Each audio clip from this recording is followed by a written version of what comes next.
You're listening to the Corbett Report. CorbettReport.com. Welcome back, friends. Welcome back to another edition of the Corbett Report. I'm James Corbett of CorbettReport.com, coming to you, as always, from the sunny climes of Western Japan here in September of 2023, with episode 450 of the Corbett Report podcast. Who will fact-check the fact-checkers? I will! And I know what you're thinking to yourself right now. You're thinking, wait, is this another flashback episode? Episode 381 from June of 2020, right? Who will fact-check the fact-checkers? No. See, I've been looking around for the past few years looking for an answer to that question. It's not a rhetorical question. It's a real question that requires a real answer. So I thought I might as well step into the ring and offer an answer. Okay, I will fact-check the fact-checkers. For people who don't know what I'm talking about, please do go back and watch or rewatch episode 381. I think it was an important one on an increasingly important topic. Like a lot of the things that I cover on the Corbett Report podcast, it's not just as relevant as the day in which I recorded it, it's probably more relevant, because in case you haven't been paying attention these past 3 years, let alone these past 10 years, you will probably note that we are stepping into a world that is increasingly dominated by fact-checkers. In fact, fact-checking is not just some sort of Orwellian journalism, quasi-journalism related enterprise that is just another arm of the propaganda branch of the beast which we are facing every single day. No, it's becoming the main arm, the main tentacle through which the propaganda is functioning and through which the officially sanctioned reality is being dictated to the public. And if this is this clown world that we are stepping into that is increasingly dominated by this entire industry, this fact-checking industry that has arisen in the wake of the fake news crisis of the past several years, then who, pray tell, are the ringleaders of this insane circus? Pondering is really quite ferocious. It's when a huckster takes some lies and makes them sound precocious by saying them in Congress or a mainstream outlet. So disinformation's origins are slightly less atrocious. Well, the Department of Homeland Security has placed a pause on the newly minted Disinformation Governance Board, as we reported yesterday. But now its first executive director, Nina Yankovic, has resigned. The board's existence, which was announced just 3 weeks ago, prompted serious concerns from many civil libertarians and inspired Ministry of Truth comparisons. I'm just curious. I'm trying to understand what you mean by hateful content. And I'm asking for specific examples. And you just said that if something is slightly sexist, that's hateful content. Does that mean that it should be banned? Well, you've asked me whether my feed, whether it's got less or more. I'd say it's got slightly more. That's why I'm asking for examples. Can you name one example? I honestly don't use. Honestly, I you don't. can't name a single example. I'll tell you why. Because I don't actually use that for you feed anymore. Because I just don't particularly like it. But you said actually, a lot of people are quite similar. I only look at hang on a second. You said you've seen more hateful content, but you can't name a single example, not even one. I'm not sure I've used that feed for the last 3 or 4 weeks. And then how did you see the hateful content? Because I've been using Twitter since you've taken it over for the last 6 months. Okay, so then you must have at some point seen for you hateful content. I'm asking for one example. Right. And you can't give a single one. And I'm saying I say, sir, that you don't know what you're talking about. I'm Mariana Spring. I'm the BBC's first ever specialist disinformation and social media reporter. And what that means is that I investigate the human cost of online conspiracy theories, trolling, abuse, disinformation, social media investigations in general. And I've been very busy during the pandemic. And BBC fact-checker Mariana Spring turns out to have lied on her CV. It begs the question, who checks the fact-checkers? I'll never know because Mariana has now blocked me. Well, naturally, who else would you get to be the ringleaders of Clown World other than a bunch of circus clowns? Idiots, bumbling boobs, who can barely tie their own shoelaces, let alone construct a coherent argument based on facts and evidence. But these are the exact kind of people who will simply parrot whatever the official line is on any subject with doing zero research for themselves, who profit most in this type of particular grift. But of course, these are the low-level minions the foot soldiers of this war, not the ones who are really directing it, but without the foot soldiers, the war would not be possible. So it is important to laugh at these clowns and to rightly point out when they are not just wrong, not just mistaken, not just bumbling, but actively spreading misinformation themselves. And what more perfect example could you ask for than that last example, which I'm sure will be, this particular critter will be familiar, I'm sure, to my British listeners, as they have been subjected to her propaganda for the past few years. I'm talking, of course, about Mariana Spring of the Big Brother Corporation, who has certainly made a splash in recent years. The misinformation expert, the first BBC misinformation expert, who, of course, now has her own conspiracy debunking podcast, right? Mariana in Conspiracy Land. I have not tuned in myself because although I probably should hold my nose and listen to the enemy for the purpose of being able to better debunk that enemy, I just can't bring myself to do it. Luckily, there are people who are doing that yeoman's work, namely former Corbett Report guest Ian Davis at iandavis.com.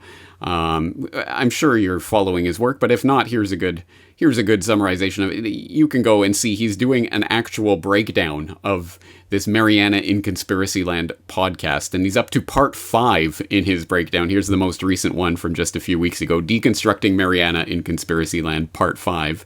And if you go to this link, which of course will be in the show notes, there's the links to the previous 4 parts as well, so you can get caught up to speed. But essentially, Ian Davis breaking down in inimitable Ian Davis style, point by point, aggressively footnoted exactly what Mariana is getting wrong, and not just getting wrong, but deliberately wrong, in an attempt to spread disinformation about the disinformation spreaders. And I say that advisedly, because this disinformation expert certainly does know a thing or two about disinformation, as we found out in recent weeks when it turned out that it seems Mariana Spring has spread some disinformation of her own about her own biography. That's how she started her wonderful journalistic career, her much lauded journalistic career. Yes, this was originally, I believe, broken by the New European, but it was picked up by the Grey Zone just a week or two ago. BBC disinformation correspondent busted spreading disinfo on her own bio, which notes that the BBC's Mariana Spring specializes in branding average citizens as conspiracy theorists and potential terrorists for questioning official claims.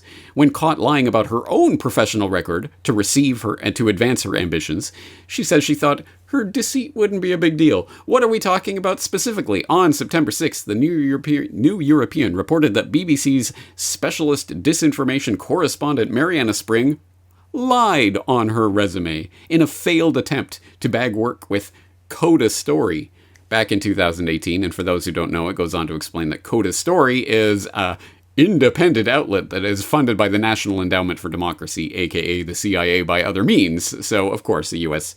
establishment, government, regime change, operation in all but name. But anyway, Spring was attempting to get work there, and she submitted an application to Coda Story editor-in-chief Natalia Antilava, containing a CV in which she claimed to have worked alongside BBC correspondent Sarah Rainsford on the British state broadcasters reporting on that year's World Cup in Russia.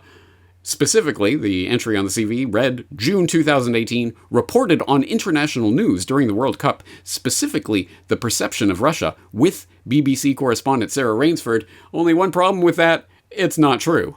As they say, this is the textbook definition of disinformation. In truth, Spring had met Rainsford in a handful of social settings, but they never worked together. When this was pointed out, the future BBC apparatchik responded with a groveling apology, expressing contrition for her awful misjudgment, while somewhat amazingly still professing to be a brilliant reporter. I've only bumped into Sarah whilst she's working and chatted to her at various points, but nothing more. Everything else on my CV is entirely true. There's absolutely no excuse at all, and I'm really sorry again. The only explanation at all is my desperation to report out in Moscow.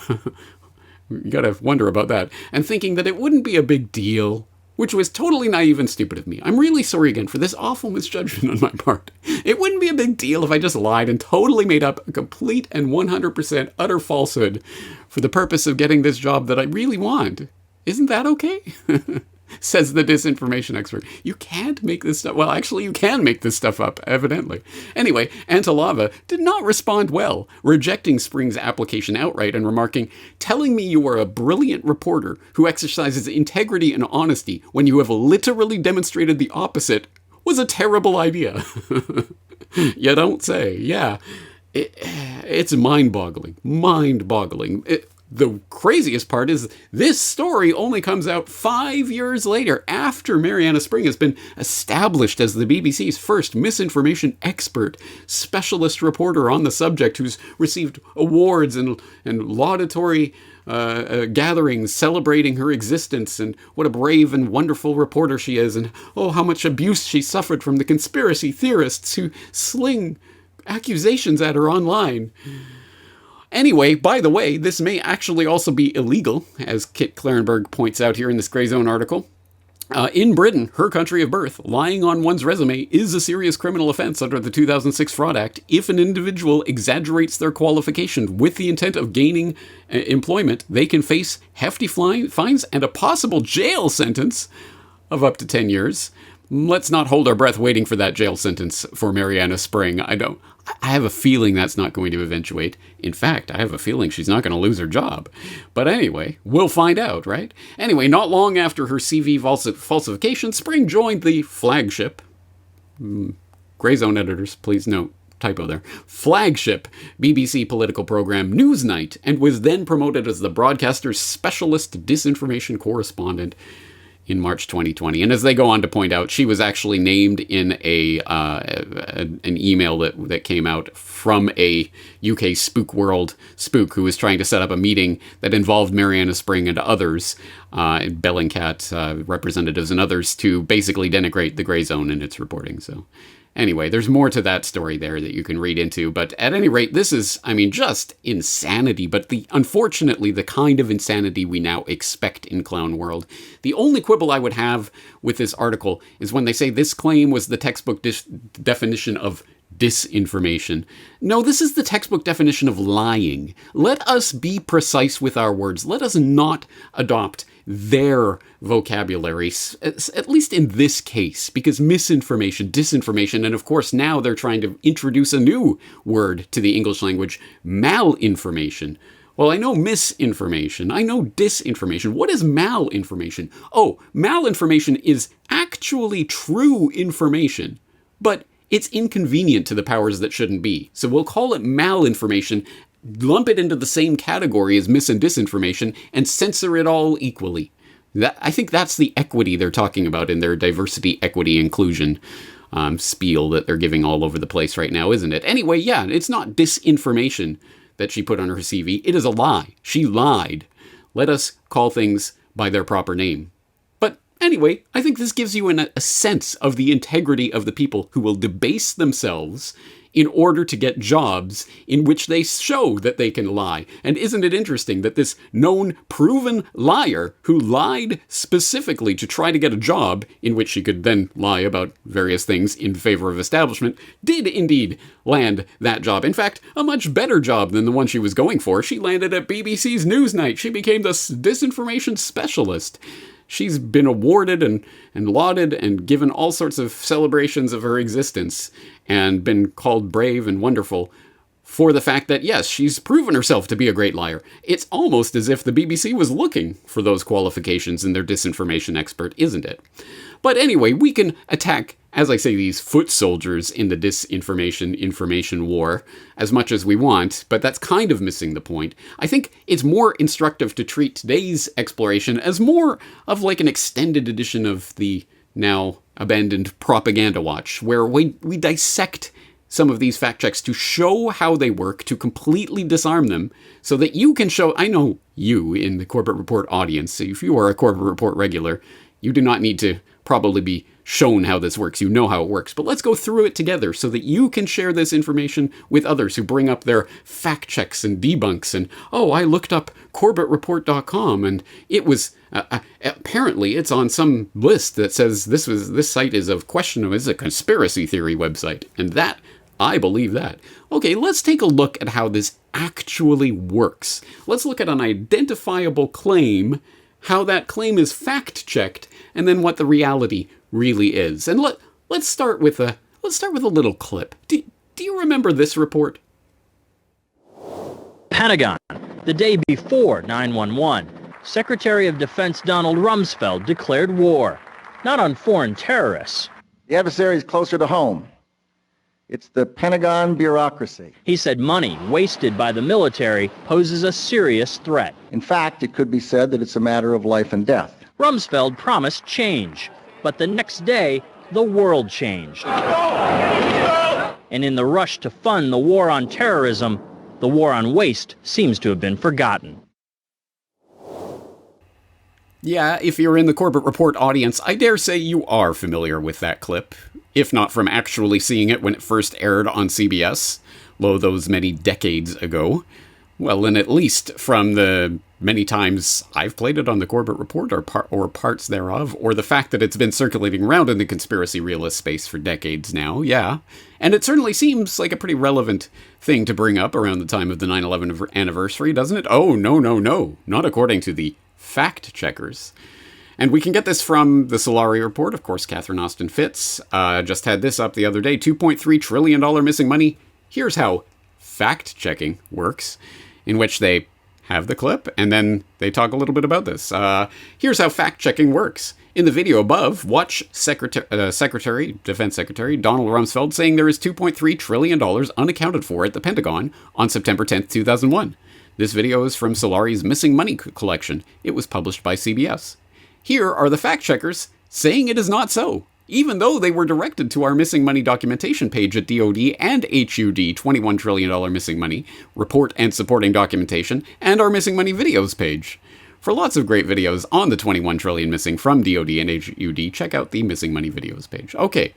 All right, and yes, the fact-check in question comes from AFP Fact Check, which of course has the soldier saluting the flag? Oh, first responder saluting a flag. So you have to immediately, well, you cannot denigrate anything to do with this image. So what are they propagandizing you with? 9/11 anniversary prompts return of Pentagon conspiracy theory, in which they note that social media users have claimed that the Pentagon reported $2.3 trillion in missing funds the day before September 11th, 2001, with some suggesting the government was behind the subsequent terrorist attacks.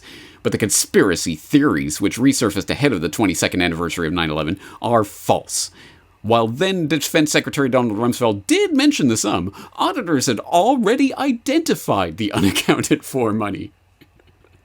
So let's break down a little bit what they are saying here and the way they are debunking and fact-checking this claim. First of all, we'll note the source that they're using for this. Of course, what source are they going to use? Solari.com and their Missing Money page and the work of Dr. Mark Skidmore? No.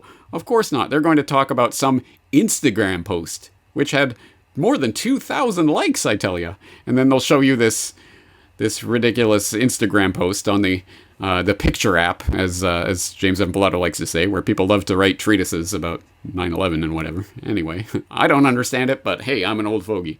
Anyway, yeah, on the picture app, someone posted this meme and then a Joe Rogan clip. So, of course, they cite the Rogan clip, where he's alluding to a C-SPAN clip in which Rumsfeld mentions the $2.3 trillion figure. All right, so just make a note of those sources. Put a pin in it. We'll come back to that later. But anyway, then they go on to talk about the claim itself. Our financial systems are decades old. According to some estimates, we cannot track $2.3 trillion in transactions. So note that phrase very well, friends. He did not say missing. He said cannot track. Big difference. And don't you dare use the word missing in connection with that. Anyway, they go on to talk about how these claims have circulated online since at least 2005, that there's some sort of conspiracy going on here. And to their credit, in this link, they do link to at least the Wayback of 911truth.org, who some people in the audience might remember, who had a post up in August of 2005, 2.3 trillion missing and counting, in which they talk about this and they point out some of the information behind this claim. Again, put a pin in that. We'll come back to it later. And then they go on to say that the most recent reports of these conspiracy theorizers are also inaccurate. While Rumsfeld did lament bureaucratic red tape and the lack of audit trails for $2.3 trillion the day before 9/11, it was not the first time. and he did not say that the money was missing. The DoD had been reporting large unsupported adjustments for 2 decades, said Mark Skidmore, an economics professor at Michigan State University who's researched the Pentagon's accounting gaps. Now, let's pause there for a moment, because that's an interesting statement. If I was just reading that, if I was just Joe Q. Normie, the normiest of the normies, just reading this to find out what I should believe about this issue, I would read that quote and say, well, this Mark Skidmore guy sounds like a professional university professor. He's got credentials. He knows what he's talking about. And he says, the DoD has been reporting large unsupported adjustments for 2 decades. As in, the implication here, no big deal. We know about this. It's ongoing. It's been happening for decades. No big deal, right? But let me think about that. Mark Skidmore, I wonder, is this... They evidently reached out to Skidmore, right? And that's what Catherine Austin Fitts was alluding to in that post on Solari.com, where she said they were provided with the missing monies page, etc., and all this documentation. So they must have reached out to Skidmore, and he must have provided a lengthy statement in which he made this statement, which they took completely out of context to make it sound like he himself was also poo-pooing this claim. But I wonder if they'd ever post an interview with Dr. Mark Skidmore about this, like I did 5 years ago, Mark Skidmore on the Pentagon's Missing Trillions. If you haven't heard that conversation, that's one you should probably give a listen or re-listen to. I think it's worth your time and attention, because you better believe Mark Skidmore is a professor. He is credentialed. He does know what he's talking about. He has been studying this for years, and he does not think this is just some trivial little matter that should be poo-pooed, these silly conspiracy theorists. So anyway, I'll let you do your research on that one, but anyway, that's one of the tricks that they'll use. They'll take someone's phrase completely out of context to make it sound like they're saying something that they're not. Anyway, and then they go on to say that the DoD Inspector General first noted this back in a February 2000 audit report, that in accounting entries from the 1999 fiscal year, $2.3 trillion was not supported by adequate audit trails or sufficient evidence to determine their validity. So, no big deal. They're not saying missing. They're just saying not supported. No adequate audit trail, no evidence to support to determine their validity. No big deal. And then the AP covered it at that time. And then there was Senator Robert Byrne mentioned it at the nomination hearing, blah, blah, blah. Audit report found out that out of $7.6 trillion in department-level accounting entries, $2.3 trillion in entries either did not contain adequate documentation or were improperly reconciled or were made to force buyer and seller data to agree. So, again, that makes it sound like not as big a deal. Look, they got a $7.6 trillion in entries, and only 2.3 were unsupported. Well, actually, that's not even true, because if you actually read the audit report that they're talking about, they'll say they gave up counting after 2.3 trillion because it was getting to be such a headache. But, yeah, they found 2.3 trillion, and presumably much more, but they gave up after that point. Anyway, details, schmetails, who cares? Get to the point. And, of course, eventually, blah, blah, blah, blah, blah. Claims about missing money play into long debunked theories that the federal government orchestrated 9/11, fueled in part by the fact that 34 members of the Pentagon's program and budget and managerial accounting divisions were killed. Archived here. But, whatever. Again, details. And, of course, here's the money quote. The 9/11 attack was driven by Osama bin Laden. Who said that? Oh, the bipartisan 9/11 Commission report. And literally, this is the meat and substance and potatoes and everything they want you to take home from this fact check. Look, these conspiracy theories say that this has something to do with whatever, but look, the 9/11 Commission report reported that the 9/11 attack was driven by Osama bin Laden. And then they show you this infographic showing you plane strikes and times and whatever. Here's the course that the plane took. Here's how many people died. It's an infographic for what they believe are, if not literal children, at least mental midgets that they believe are the people who constitute their audience. And maybe that is who constitutes the AFP fact-check audience. And then they go on to quote more about the 9/11 Commission report and its conclusions and say, there you go, guys. See? There was no conspiracy. So they have debunked the claim that Rumsfeld was talking at the Pentagon on 9/10/2001 about $2.3 trillion in unaccounted transactions in the Pentagon's books by admitting that he did that, talking about how it was actually a much bigger problem than that. It was long known about, it was talked about, and therefore it had nothing to do with 9/11. And what happened the day after Donald Rumsfeld declared war on the Pentagon's bureaucracy. Oh, you didn't know about that part? Yeah, they kind of leave that part out, as well as many other interesting details. So, as I say, of course they're going to quote Instagram posts and that quote Joe Rogan clips and things like this, because this is the most easily containable, dismissible, debunkable. Look, here's some fringe thing with a couple of dozen views on some social media platform in this weird context, and of course, no sources, no documents, no journalism of any sort going on here, and we can easily contain that claim, skew it so it's saying something that isn't even being debunked, and then debunk it. And of course, how do they debunk it? They turn to people like Mark Skidmore, who I'm going to bet if you ask him about this, he wouldn't agree with this fact check. And also, they talk about things like, oh, well, actually, this was done in a February 2000 audit. You mean like the February 2000 audit that was specifically cited here in this very debunk that they were talking about from the 911truth.org as that was debunked. This old thing. They talk about this. They talk about all of this, talking about February 2001 and other places where this had already been covered, as well as some of the surrounding context, like rebuilding America's defenses, and, Dov Zakheim being followed up, the Pentagon's controller, being followed up on in this and various testimony to the House Budget Committee, etc. So there's a lot more info here that they're pretending that these conspiracy theorists never talk about, even when they're demonstrably talking about them. Anyway, there's a lot more to say about this story, don't you think? I mean, actually, if I was a thinking human being with two brain cells to rub together of my own, I would look at a fact check like this and think, well, I wonder what the real story is. This is actually a bigger story than what I would have believed if I'd just seen this on Insta or something.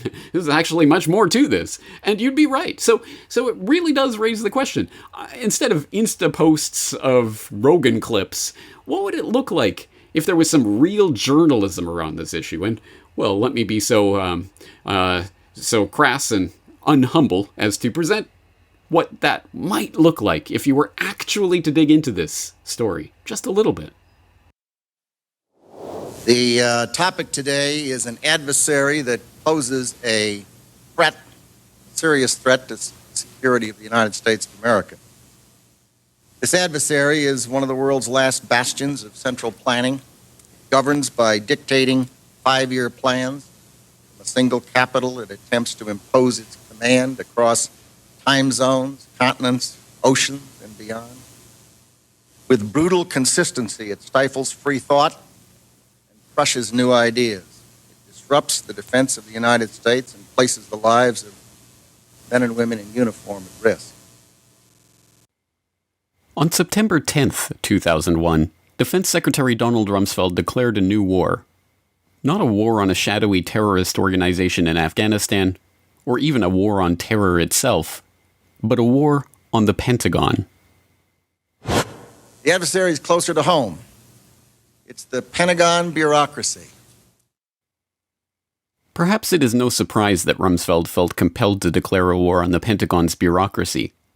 The issue of the Pentagon's $2.3 trillion accounting nightmare had been dogging him since his confirmation hearings in January of 2001.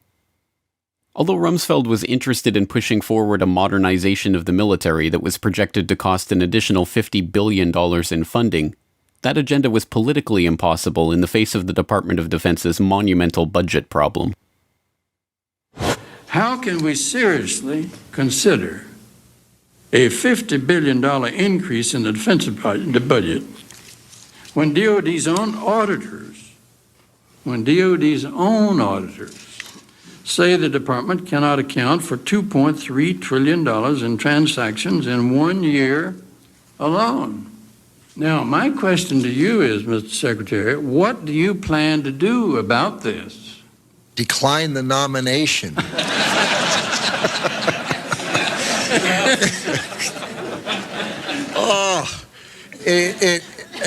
Senator, I have heard... I don't want to see you do that.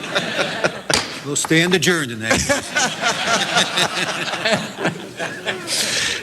Senator, I have heard some of that and read some of that, that the department is not capable of auditing its books. It is... I was going to say terrifying. Terrifying only begins to describe the problem. The Department of Defense's own Inspector General report for fiscal year 1999 noted that the Defense Finance and Accounting Service had processed $7.6 trillion of department-level accounting entries in that year. Of that amount, only $3.5 trillion could be properly accounted for. $2.3 trillion in transactions were fudged to make entries balance, run through without proper documentation, or made up entirely. The Inspector General's office did not even examine the other $1.8 trillion in transactions because they did not have adequate time or staff to review them. In 2002, one DFAS accountant blew the whistle on the problem and the cover-up that was underway to stop investigators from finding out where the money went. According to some estimates, we cannot track $2.3 trillion in transactions. $2.3 trillion with a T. That's $8,000 for every man, woman, and child in America. To understand how the Pentagon can lose track of trillions, consider the case of one military accountant who tried to find out what happened to a mere $300 million. We know it's gone, but we don't know what they spent it on. Jim Minery, a former Marine turned whistleblower, is risking his job by speaking out for the first time about the millions he noticed were missing from one defense agency's balance sheets. Minery tried to follow the money trail, even crisscrossing the country looking for records. The director looked at me and he says, "Why do you care about this stuff?" It took me aback, My supervisor asked me why I care about doing a good job. He was reassigned and says officials then covered up the problem by just writing it off. As Comptroller of the Pentagon from 2001 to 2004, Dov Zakheim was the man tasked with solving this problem. There are all kinds of long-standing rules and regulations about what you can do and what you can't do. I know Dr. Zakheim's been trying to hire CPAs because the financial systems of the department are so snarled up that we can't account for some $2.6 trillion in transactions that exist, if that's believable. And yet we're told that we can't hire CPAs to help untangle it in many respects. Mr. Secretary, the first time and the last time that Dov Zakheim and I broke bread together, he told me he'd have a handle on that 2.6 trillion by now, but we'll discuss that a little. We've got a handle, it's just a little hot. From 1987 to 2001, Zakheim headed SPC International, a subsidiary of System Planning Corporation, a defense contractor providing air warfare, cybersecurity, and advanced military electronics to the Department of Defense and DARPA. SPC's radar physics laboratory developed a remote control system for airborne vehicles that they were marketing to the Pentagon prior to 9/11. Zakheim was also a participant in drafting Rebuilding America's Defenses, a document that called for a sweeping transformation of the U.S. military, including the implementation of the $50 billion missile defense program and increased use of specialized military technologies. The paper even noted how advanced forms of biological warfare that can target specific genotypes may transform biological warfare from the realm of terror to a politically useful tool. Rebuilding America's Defenses was a white paper produced by the Project for the New American Century, a group founded in 1997 with the goal of projecting American global dominance into the 21st century. Joining Zakheim in the group were a host of other neocons who ended up populating the Bush administration, including Dick Cheney, Paul Wolfowitz, Richard Pearl, Jeb Bush, and Donald Rumsfeld. In their September 2000 document, the group lamented that their plan for transforming the military was not likely unless a defining event took place, one that would galvanize public opinion. The process of transformation, even if it brings revolutionary change, is likely to be a long one, absent some catastrophic and catalyzing event, like a new Pearl Harbor. We know that the thing that tends to register on people is fear, and we know that tends to happen after there's a Pearl Harbor, tends to happen after there's a crisis.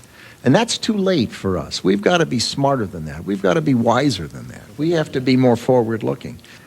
There's a wonderful book on Pearl Harbor by Roberta Wohlstetter and a foreword by Dr. Schelling that talks about this problem of seeing things happen and not integrating them in your mind and saying, yes, we need to be doing something about that now. That I reread periodically because it's so important. And on 9/11/2001, America received its new Pearl Harbor. The attack on the Pentagon struck Wedge 1 on the west side of the building. An office of the U.S. Army called Resource Services Washington had just moved back into Wedge 1 after renovations had taken place there. The office was staffed with 45 accountants, bookkeepers, and budget analysts. 34 of them were killed in the attack. A 2002 follow-up report from the DoD Inspector General on the missing trillions noted that a further $1.1 trillion in made-up accounting entries were processed by the Pentagon in fiscal year 2000, but they did not even attempt to quantify the missing funds for 2001.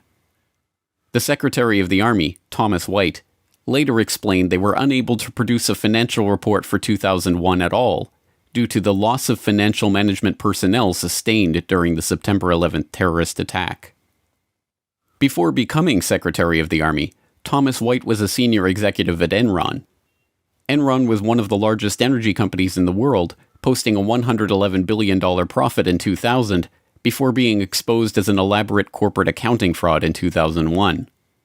The SEC, which investigated the Enron scandal, occupied the 11th to 13th floors in World Trade Center Building 7, and their offices were destroyed on 9/11, destroying 3,000 to 4,000 documents on active investigations in the process.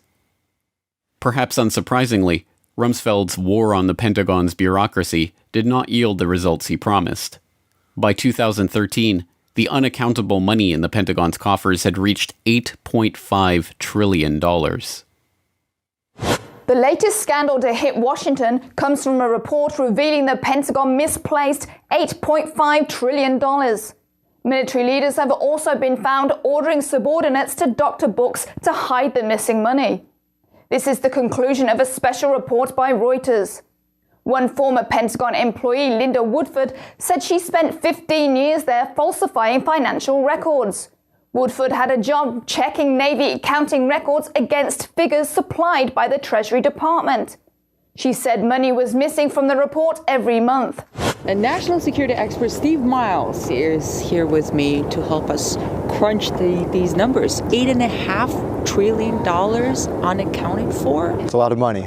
This is the kind of thing that you would think would bring Capitol Hill to a screeching halt. There'd be hearings kind of almost daily. You'd have various committees looking into it. None of that. It just leads to massive waste, and there can be all sorts of fraud that you don't know about. Just one example, when the Inspector General looked at Iraq, which was, a lot of money, but in the grand scheme, just a portion of the money the U.S. spends. What they found was about $50 billion of the money the U.S. spent there was wasted. And about $6 billion was completely lost. They had no idea where it went. It was completely unaccounted for. And put that in perspective, that's about this amount of money that other countries would spend on their defense in a year total. And that's just the loose pocket change that we lost in the couch. One thing I found very interesting in this report is that the Pentagon apparently uses a standard operating procedure to enter false numbers or so-called plugs to cover lost or missing information in their accounting in order to submit a balanced budget to the Treasury. So they can write in everything. That's probably the most shocking part of this, is that they get to the end of the day and they say, oh, there's money missing. What do we do? Well, we'll just put a number in there that says it's there and we'll sort it out later. I mean, again, this is the type of operating practice that if you did it in your own business, if you tried to do it with your own taxes for the government, they'd haul you off to jail. But then, given that the trillions have never been accounted for, and given that American defense spending soared to record levels after the attack, perhaps Rumsfeld's war on the Pentagon, the one he announced on September 10th, was successful after all. And perhaps September 11th was the key battle in that war. Some might ask, how in the world could the Secretary of Defense attack the Pentagon in front of its people? To them I reply, I have no desire to attack the Pentagon. I want to liberate it. I wonder why the Daniel Funks of the world, the misinformation foot soldiers for AFP Fact Check, won't touch something like that with a 10-foot pole. No. Let's go to some Instagram post with some crudely made meme that comprises a total of 10 words of information. Take that straw man and then debunk it. I wonder why they take that route. Anyway, for the Daniel Funks of the world, why don't you come on the Corbett Report and we'll see what you really know about this subject, how much time and energy you've really spent researching this, and what you really think the implications of this information are, because I'd be very interested to hear you defend it. And hey, I won't even take you out of context with one sentence of a quotation that I use to make you sound like you're saying something completely different than you were actually saying. No, I'll show the whole interview. Why not? I wonder if the Daniel Funks of the world would be interested in showing their face on something like the Corbett Report to actually answer for the disinformation they're spewing. Probably not. At any rate, this is what we're dealing with. But as I say, the AFP fact checks of the world really are the lowest level gutter swill propaganda that is aimed at the masses of asses, the absolute, lowest rung of the propaganda ladder. Let's put it that way. So is there a higher rung? Is there something that's actually meant to be somewhat more convincing? Somewhat more refined and nuanced and academic? Well, yes, as a matter of fact, because it's true what I say. I'm not joking when I say there is an entire industry that is arising around this fact-checking enterprise, and it is not just the AFPs and the PolitiFacts and the Snopes of the world. It is also an academic industry that is developing, that is creating all of these positions, professorships and others, journals and articles are being produced on this growing subject, the threat to democracy that is misinformation. So let's take a look at some examples of that, shall we, and dissect how that propaganda works. And what better example could I find than this 2022 article that was published in that prestigious, peer-reviewed, maybe, scientific journal, GM Crops and Food? No bias there, guys. Anyway, apparently there is a GM Crops and Food journal which published this academic review in 2022, Misinformation in the Media, Global Coverage of GMOs 2019 to 2021, by Mark Linus, Jordan Adams, and Joan Conroe. Mark Linus, where have I heard that name before? Try typing that name into my search bar, just Lynas, and see what comes up. But anyway, all right, let's see what they've got here. They've got this misinformation in the media summarization here. And let's look at the abstract just to get an idea of what we're dealing with. Misinformation is a serious problem in scientific debates ranging from climate change to vaccines to nuclear power. In this study, we quantitatively assess the phenomenon of misinformation. Quantitative? It must be science. We quantitatively assess the phenomenon of misinformation defined as information which is at variance with widely accepted scientific consensus. I'll let you cogitate on that definition just a little bit, but anyway, just put a pin on that. We'll come back to it. On genetically modified crops and food, GMOs, in the mainstream and online news media over a 2-year period, we found an overall falsehood rate of 9% with a potential readership of 256 million. Numbers! It must be science. None of the misinformation was positive in sentiment. Most was negative. About a fifth of Africa's media coverage on GMOs contained misinformation, a worrying finding, given the potential for genetic engineering to deliver improved nutrition and food security in the continent. Asterisk citation needed. We conclude that misinformation about GMOs in the mainstream media is still a significant problem and outranks the proportion of misinformation in other comparable debates, such as COVID-19 and vaccines. I wonder what side of the debate they'd come down on that one. Well, anyway. Well, here's the article. You can go read through it on your own time as you wish, and I'll throw in the PDF link in case you prefer to read it that way. But long story short, and I mean long story short, is there anything really here? Is there any meat on these bones? Well, let's take a look at a dissenting point of view on this, shall we? Let's take a look at this from GM Watch, which published this particular article just recently.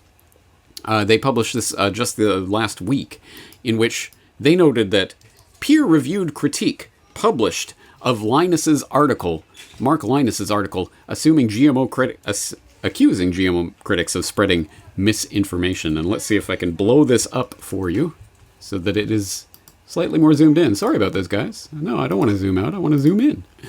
There we go. Here we go. All right. Leave this in, Brock. Every single bit of it. Anyway, okay. Peer-reviewed critique published of Mark Linus's article accusing GMO critics of spreading misinformation, in which they note that about this article and who is guilty of misinformation, etc., etc. They note that in their paper, Antonio et al., the people who are responding to Linus's critique, show that the Linus et al. Article is so full of incorrect and misleading claims, spurious analogies, biased and selective use of research, and serious methodological weaknesses that it is in itself an example of misinformation. In particular, they cite evidence to demonstrate that Linus et al.'s claims of the alleged success of GMOs in India are one-sided and unreliable. They also state that Linus et al. Characterization of the history of GMOs in Africa, which in reality is a catalogue of failure, is highly misleading, and that this troubled history may be equally or more to blame for the negative policy environment around GMOs on the African continent than any misinformation in the media. And they draw attention to Linus et al.'s subjective interpretation of misinformation, which assumes that any article that is negative, mixed, or even neutral in sentiment about GMOs is misinformation, without providing any analysis to show how it is incorrect. This fundamental methodological error leads them to the highly improbable conclusion that no article giving a positive impression of GMOs contain misinformation, which, while only articles that are negative, mixed, or neutral about GMOs contain misinformation.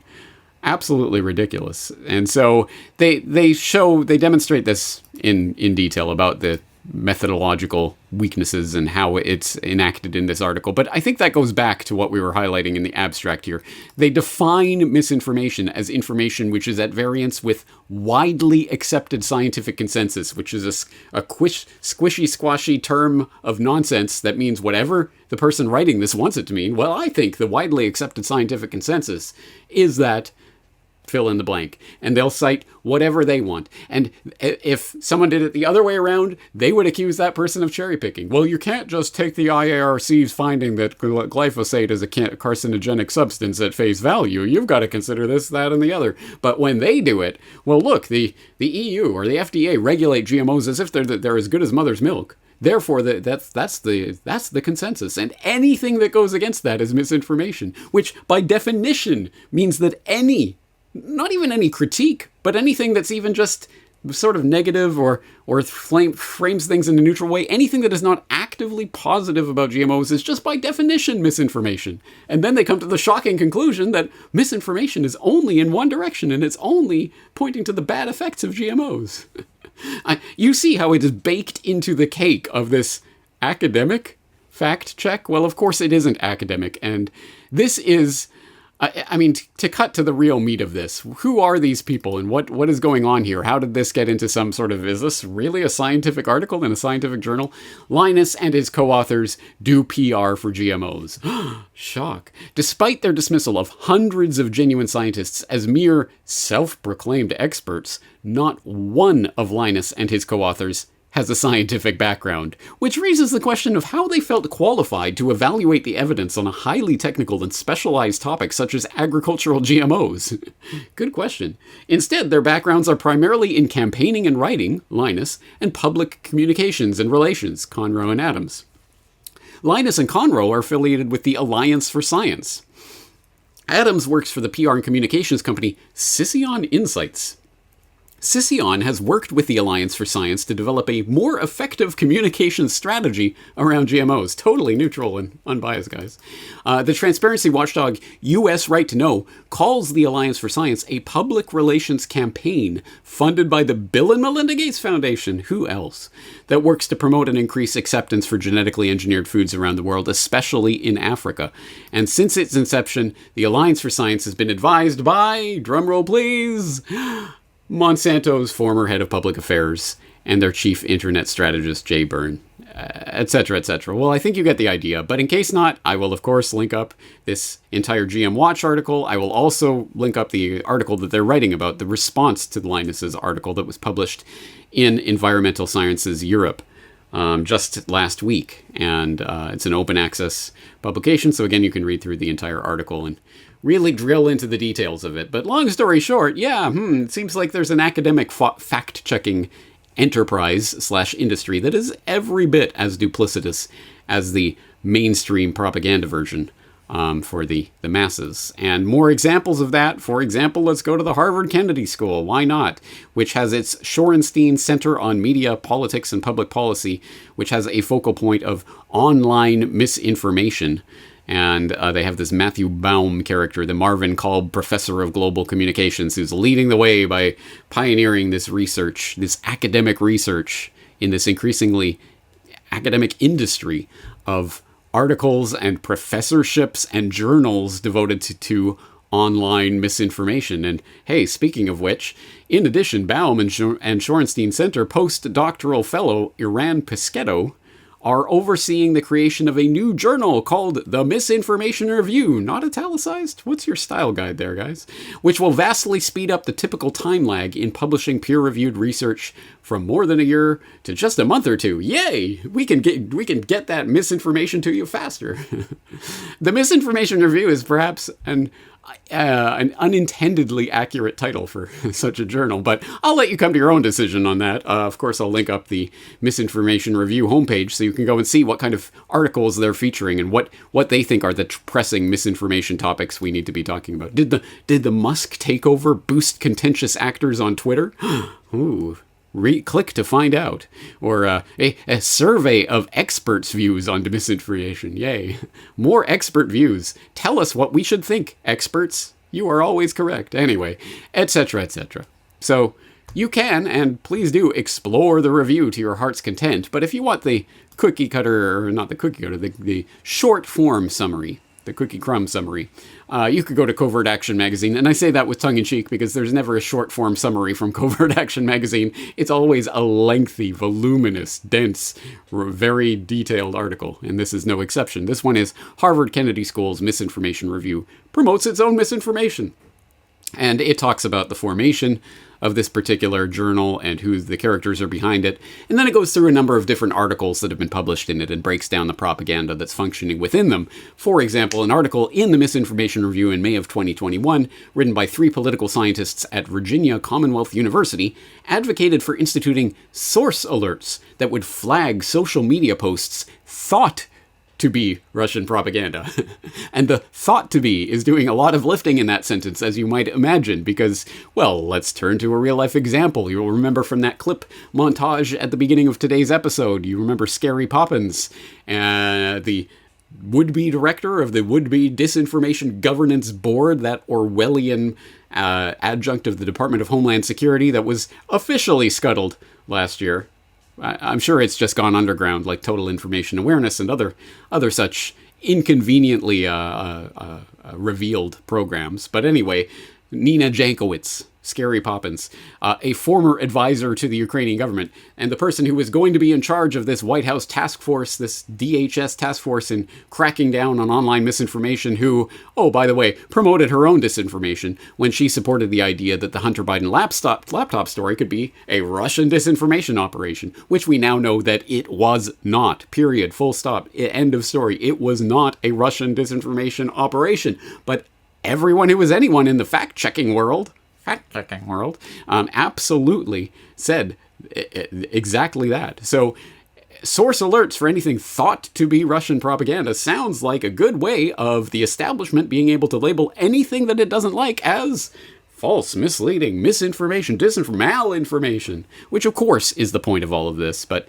in case you need more demonstration of that fact, again, I will link you to this incredibly lengthy, incredibly detailed article going through various parts of what is being published in the Misinformation Review and why it is self-evidently fallacious. But self-evident may be the real point here. So what is the answer to this? As I say, this is not just some tiny part of the overall propaganda pyramid that's being constructed and being used to push the technocratic tyrannical agenda. This is an incredibly growing and important industry that is being populated by more and more so-called would-be experts and professors and others who are increasingly making it their career to talk about this growing existential threat to democracy, however they want to frame it, in order to continue getting the funds flowing into their industry. That is how this game works. It's exactly how the military-industrial complex functions. Hey, if there's no war, we better create one. It's how the terror-industrial complex functions. Hey, if there's no terrorism, we better fund some into existence. It's exactly how the information-industrial complex functions, with Big Brother and Big Tech increasingly flexing its Orwellian censorship muscles in collaboration, in open collaboration sometimes, with governments around the world to censor their citizens at the behest of the fact-checkers and so-called misinformation experts. But if there's any ray of hope here, it's that nobody with two brain cells to rub together believes this. And I mean that not just people in the Corbett Report audience who are naturally going to be skeptical of official stories, but I would say the general public. And there are reasons for that. Reasons that you could even find in the increasingly inaccurately named periodical Scientific American, which really should remove the word scientific from its title at this point. But anyway, I would never cite Scientific American at this point except to rip its propaganda. But broken clocks, twice a day, etc., etc. The psychology of fact-checking. Fact-checkers aim to get closer to the truth, but their biases can shroud the very truth they seek. You don't say. So, yes, this is one of those articles. It starts out, of course, propaganda, pushing the propaganda line about how laudable and wonderful the journalistic enterprise of fact-checking is and how necessary it is in this day of politicians and pundits who are throwing around fake news left and right. But when it comes to real-world complexities, the trouble is that people often see different things when looking at the same event. A phenomenon repeatedly documented by psychologists. Well, look, you don't need psychologists to document this phenomenon, and you don't need to read about it in Scientific American. Although, to be fair, they do talk about it in some degree of detail here, and they are correct. Two people can look at the exact same event and interpret it in wildly different ways because they have different understandings of the world. They have different knowledge bases. They come at it from a different perspective. And that doesn't mean that either one is necessarily right or wrong or true or false in some fact-checkable way. They may be talking about the same facts, but interpreting those facts differently, which is where we get all of those wonderful insufficient context or missing context labels on the fact checks and things like this. It's just clearly nonsensical that anyone would give over their not just their mental faculties and assign those the chore of thinking to somebody else, but to allow someone else to be the arbiter of what is true and what is false. Who in their right mind would do that? Probably no one. And there are reasons for that. But we see where this kind of critique, this establishment critique of fact-checking, will ultimately lead to articles like this one from Psychology Today. Fact-checking is ineffective where it counts. Excuse me. Which, of course, as you can imagine, it starts to talk about how fact-checking messages don't make it through to citizens that when they oppose those citizens' prior beliefs, especially if the appeals clash with their partisan leanings. So, you know where this is going to go. Well, these dumb, stupid yokels in flyover country just don't understand science, which is why they refuse the vaccines or whatever else, whatever other narrative is going to be foisted on this. So you know where this type of limited hangout critique of fact-checking goes. It's basically, you're doing it the wrong way, guys. You're trying to reason with these yahoos, but they're yahoos, so you shouldn't reason with them. You got to subtly psychologically manipulate them to get you to believe what you want them to believe. And they'll think it's some kind of conspiracy. Anyway, as I say, you know where this is going. But as I say, I really don't think that a large proportion of the public is buying this. At least people who are aware enough to remember what happened yesterday. Because, do you remember, for example, in 2013 when PolitiFact declared Obama's famous, infamous statement, if you like your healthcare plan, you can keep it. Remember that? Do you remember that? And remember when PolitiFact made that its lie of the year? In 2013 because of what an absolute total 100% fabrication it was? But do you also remember how in 2012 that exact same statement, the very same statement, was a half-truth? And in 2009, half-truth. 2012, half-truth. 2013, lie of the year. Sure, why not? Reality is whatever PolitiFact says it is. Or how about Snopes? How could we have an episode on fact-checking without Snopes? 2012 23, the OceanGate Titanic submersible story. Remember when that was the story of the year for 24 hours or whatever that was? And remember when Snopes came out to tackle the question, is this a true claim? OceanGate, the company behind the submersible that went missing in June 2023 on a Titanic wreckage exploration, relied on Elon Musk's Starlink satellites to provide communications during the expedition. Which just plays into this whole Musk versus the establishment nonsense that, of course, we know is a charade. But anyway, regardless, true. Absolutely true. Yes, Starlink is a subsidiary of SpaceX, which Elon Musk runs. And however, we do not know how much Starlink is responsible for the loss of contact. But we know it is responsible, just we don't know how much. Which, of course, was immediately corrected to, well, actually, it's unproven. We don't know, ultimately, what the story is here. Who could say? It may be true. It may be. It's just unproven. Oh, no, wait. Sorry, did we say unproven? We meant false. So just keep changing the rating. No one will notice. No one will see when you make these little changes, right? No one will notice when you flatly contradict yourself over and over and over. Oh, wait. Some people will notice that. And they may even record it for posterity so that they can see that you are liars and misinformation spreaders yourself. But, it does raise an interesting point because, look, there is a growing industry that's just hungry for content about misinformation and hungry to feed the public narratives by experts who will tell them what to believe, trust the science. So, when you think of it in that context, it must be pretty easy to game a system of like that, to implant false stories in the media, right?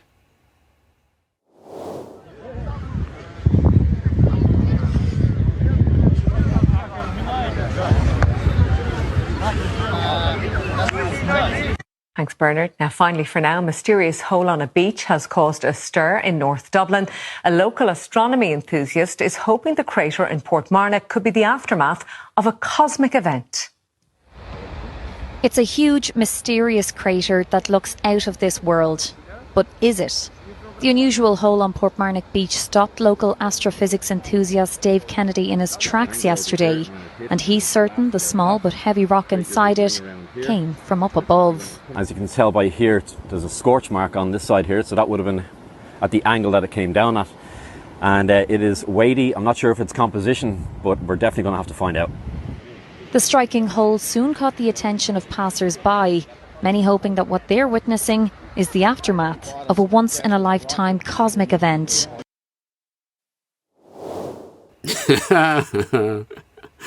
Trust the science, guys, am I right? It's Clown World can be funny at the very least, so there's that. But on a much more serious note, we all know where this is heading. We know that this is a serious issue. As stupid, as on its face ridiculous as this fact-checking industry is, it is unfortunately just the ominous forewarning of what is to come, which is, of course, the big crackdown. And that can and presumably will take many forms until it arrives at its final conclusion of you need to fingerprint an eye scan to get on the internet and only approved statements will ever be allowed. We're getting there, a bit at a time. It's just how far can they push this agenda? How much legislation do they have to pass? And how much will the public accept it? As usual, I think this ultimately comes down to what the public will and will not put up with. And there are, I guess, things out there that we could take as hope on the horizon, ? Or is it hopium? For example, you might have seen that recent story about RMIT's Fact Lab, which got booted from the Meta fact-checkerverse. Because of a number of campaigns / partisan bickering about what this fact checker was doing. Yay, I guess. But really, I mean, obviously, again, is the real solution to this going to be, well, okay, we'll get Fedbook, Zuckerberg, we'll get him to delist all these different fact checkers, and that will solve no, of course not. This is not. Yay, I guess, but it's certainly not a solution to this problem. So, of course, that does raise the question, what do we do about this? And there are many answers that you can think of. Well, how about an independent fact-checking organization that actually fact-checks and actually provides context, like the the missing trillions, quote unquote, right? Maybe there could be a real journalistic enterprise involved in this, but then again, that takes money, and there needs to be some sort of backing to that in order to get it out to the masses. So how do you do that, and what does that look like? Or is there another way of solving this problem? As I say, it is an important problem, and it needs to be solved. So this may be a fruitful exploration for a future edition of Solutions Watch, and in that capacity, I leave the ball in your court. What do you think? What are the answers to this problem of the fact-checking? At any rate, it can be fun even, satisfying at the very least, to show how ridiculous this propaganda, misinformation, disinformation, lying really is, and how much lying goes on by the liars who are supposedly protecting us from this misinformation and disinformation. But that does, the schadenfreude, it does feel good, but it doesn't really accomplish much, does it? So, as I say, I'm interested in hearing your thoughts on this subject. Corbett Report members, as always, invited to come and log into corbettreport.com to leave your opinions on this subject. corbettreport.com/fact-checking, where you can find not only the MP3 and MP4 downloads of this and the links to this audio and video material, but also, of course, all of the links to everything that I have looked at in today's exploration. Having said that, that's a lot of information to put on the table, so I'm going to leave it here for today. But I am James Corbett of CorbettReport.com, and I am looking forward to talking to you again in the near future.